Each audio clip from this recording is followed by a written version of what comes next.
جبکہ ایسا سوچنے والا انسان اپنے آپ کے ساتھ ہی غلط کرتا ہے، یعنی کفر کرتا ہے، ٹھیک ہے نا۔ پہلی تو بات یہ سمجھ لیں کہ اللہ تعالیٰ کی نعمتوں سے وہی لوگ محروم ہوتے ہیں جو اللہ تعالیٰ کی نعمتوں کا کفر کرتے ہیں۔ اللہ تعالیٰ کی رحمت سے کبھی بھی نا امید نہیں ہونا چاہیے، کیونکہ یہ قرآن کے الفاظ ہیں، ٹھیک ہے نا۔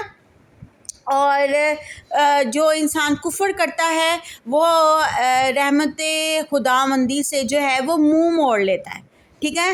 تو اس کا مطلب تو یہ ہے کہ ہم اپنے خالق و مالک کے اوپر یقین ہی نہیں کرتے، بھروسہ ہی نہیں کرتے، اور ہم دنیا والوں کی باتوں میں آ کر نعوذ باللہ ثم نعوذ باللہ جو ہے وہ اپنے دین سے ہی نا منہ موڑ لیتے ہیں، ٹھیک ہے نا۔ ہم کفر کا راستہ اختیار کر لیتے ہیں، تو ایسا ہم نے بالکل نہیں کرنا، کیونکہ ایسا کرنے والے نہ صرف اپنے آپ کے ساتھ غلط کرتے ہیں بلکہ وہ جہنم کے اس نچلے درجے میں پھینکے جائیں گے جہاں سے ان کا نکلنا بہت زیادہ مشکل ہو جائے گا۔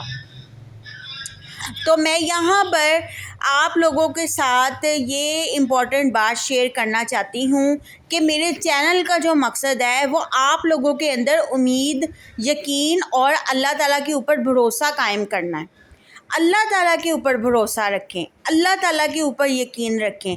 جہاں سے آپ کی ہمت ٹوٹنے لگے، جہاں سے آپ کا بھروسہ ڈگمگانے لگے، وہاں یہ سوچ کر دوبارہ یقین کر لیجئے کہ میرا اللہ ہے نا، پھر مجھے فکر کس بات کی ہے۔ پیارے دوستو، اللہ تعالیٰ نے ہر انسان کی قسمت میں نہ کوئی تکلیف اور آزمائش لکھی ہوئی ہے، ٹھیک ہے نا۔ اب انسان کے اوپر ڈیپینڈ کرتا ہے کہ وہ اس تکلیف کو، وہ اس مصیبت کو کس طرح سے ہینڈل کرتا ہے، کس طرح سے اس کے اوپر اوور کم کرتا ہے۔ کچھ لوگ تو بہت زیادہ صبر کرنے والے ہوتے ہیں نا، کیونکہ اللہ تعالیٰ نے ان کی ول پاور تھوڑی سی زیادہ رکھی ہوتی ہے، مضبوط رکھی ہوتی ہے، تو وہ جلدی ہی اللہ تعالیٰ کے فیصلوں کے اوپر راضی ہو جاتے ہیں، اور ایسے ہی لوگ اللہ تعالیٰ کے نزدیک محبوب ترین ہوتے ہیں۔ لیکن کچھ لوگ میری طرح جو ہیں وہ کمزور ہوتے ہیں، ادنا ہوتے ہیں، گنہگار ہوتے ہیں، بہت زیادہ گنہگار سمجھ لیجئے نا، تو وہ اتنی جلدی جو ہے وہ اپنا ایمان جو ہے وہ مضبوط نہیں کرتے۔ وہ یہی سوچتے ہیں کہ اللہ نہیں ان کی طرف دیکھ رہا، اللہ ہی ان کو پہچاننے کی کوشش نہیں کر رہا۔ اگر اللہ نے ہی ان کا ساتھ چھوڑ دیا تو دنیا تو ویسے ہی جو ہے وہ ذلیل کرتی ہے، دنیا تو آپ کو ویسے ہی جو ہے وہ کمزور سمجھ کر اور بیکار سمجھ کر ذلیل کرتی ہے۔ تو آپ کے لیے دنیا کی باتیں اور دنیا کی ضلالت امپورٹنٹ نہیں ہونی چاہیے۔ آپ کے لیے امپورٹنٹ ہونا چاہیے کہ میرا اللہ راضی ہے نا، تو سب کچھ سیٹ ہے۔ اگر اللہ ہی راضی نہیں ہے تو کچھ بھی سیٹ نہیں ہے۔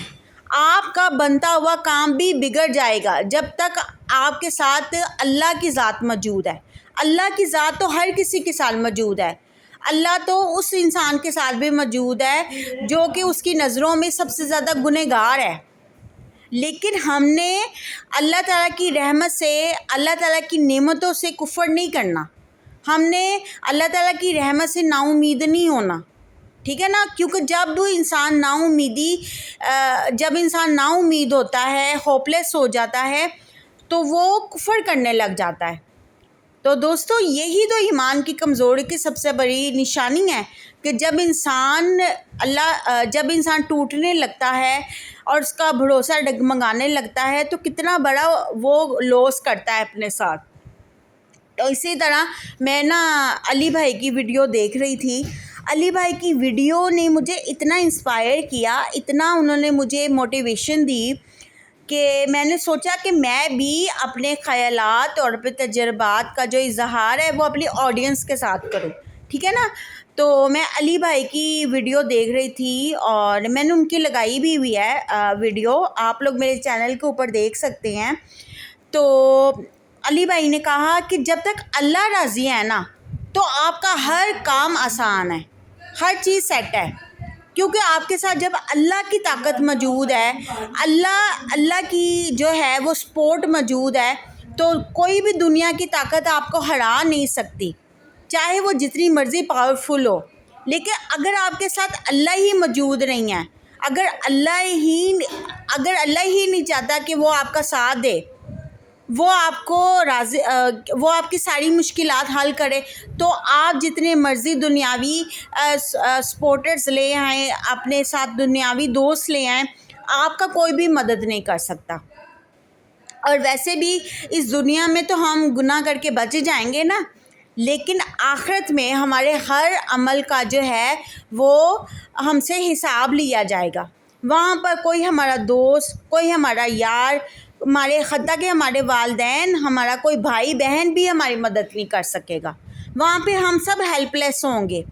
جیسا کہ جب انسان پیدا ہوتا ہے نا تو وہ ہیلپ لیس ہی ہوتا ہے، لیکن جب انسان مر جاتا ہے تو اس کا کوئی بھی ساتھ نہیں دیتا۔ تو آپ لوگوں سے یہ گزارش کی جاتی ہے، کیونکہ ویڈیو بہت زیادہ لمبی نہ ہو جائے، تو میں یہ آپ لوگوں سے گزارش کرتی ہوں کہ جب تک اللہ راضی ہے تب تک سب سیٹ ہے، اور جب اللہ ہی راضی نہیں ہے تو آپ کچھ بھی نہیں کر سکتے۔ تو آپ کی پہلی جو پریورٹی ہونی چاہیے وہ اللہ تعالیٰ کو راضی کرنا ہونی چاہیے، ٹھیک ہے؟ تو اللہ تعالیٰ ہم سب کو ہدایت دے اور ہم سب کو اچھے کام کرنے کی توفیق عطا فرمائے۔